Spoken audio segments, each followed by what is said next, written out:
Ayan. Paano lang? 2 minutes, 3 minutes. So guys, papalit tayo ng ilaw, bumbilya ng kotse natin. Ito, nagpalit tayo nito.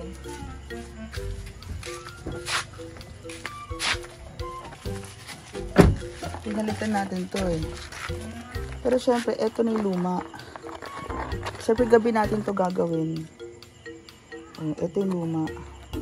Halogen lang yan. Gabi natin to gagawin or ginawa kasi ano yun, pag umaga hindi natin makita yung diferensya. So, talagang gabi natin ginawa. And dito, tingnan nyo dito.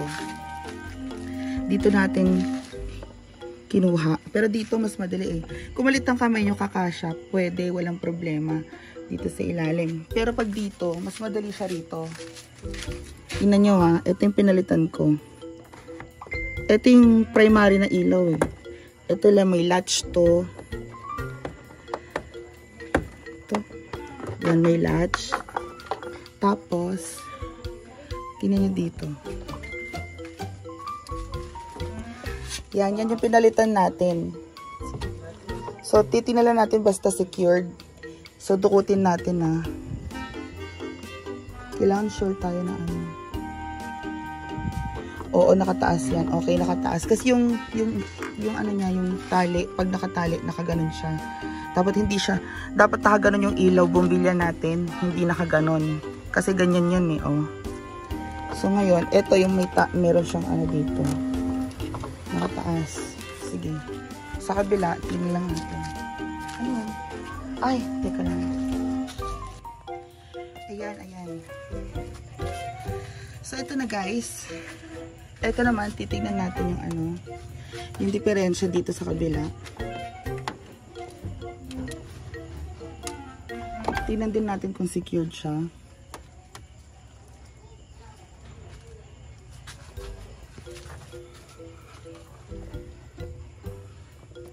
Kailangan secured siya. So, tingnan din natin yung dito naman sa kabilang side, yung tali niya nakababa. So, ibig sabihin pag nakababa, nakaganyan, hindi nakapahiga. Parang nakatayo yung ilaw natin. Yun na importante, nakatayo yung bumbilya, hindi nakababa. Kasi kung nakababa, yung ilaw niya pa ganun. So, kailangan pa-wide. Yung mga LED niya nasa gilid, nakaganon siya. Pa-wide, okay? So, na-check na natin yan. And secured na rin siya, okay? Hindi na natin siya pupersahin. Hindi naman kailangan pupersahin. Basta secured na siya, okay na yun. Ngayon, i-secure lang natin yung takip and sa kabila. Secure na natin yung takip sa kabila din.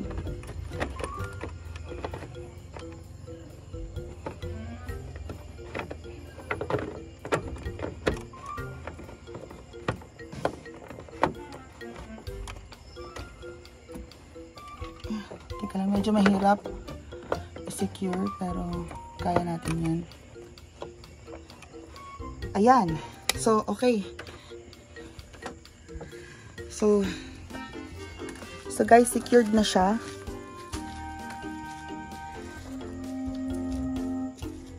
And napalitan na natin yung ilaw. Testing na natin yung bago nating ilaw. Ito yung luma. Huh?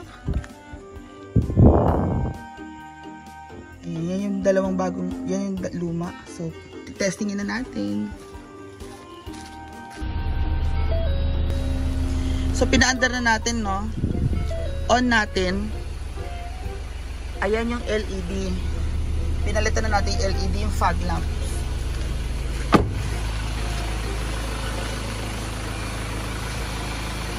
O, diba?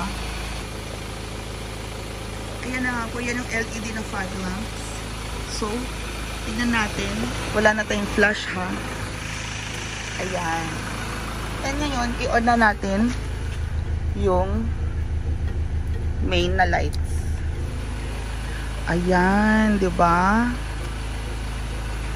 Oh. So, ang napalitan na natin is yung main nating ilaw. Ayan ang liwanag.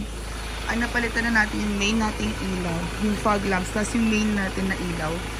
Kasi yung high beam, natira na lang po yung high beam. Yung high beam hindi natin napalitan. Saka na natin palitan yung high beam. Pero i-on natin yung high beam. Ayan, naka-on na yung high beam. O, diba? Ang lakas-lakas na po ng ilaw natin. Yan, naka-high beam na rin siya. O, diba? Nakakaloka. So, there you go, guys. Okay na to. Na-perfect natin. Na-perfect na natin ang ilaw. Patayin na natin yung high beam.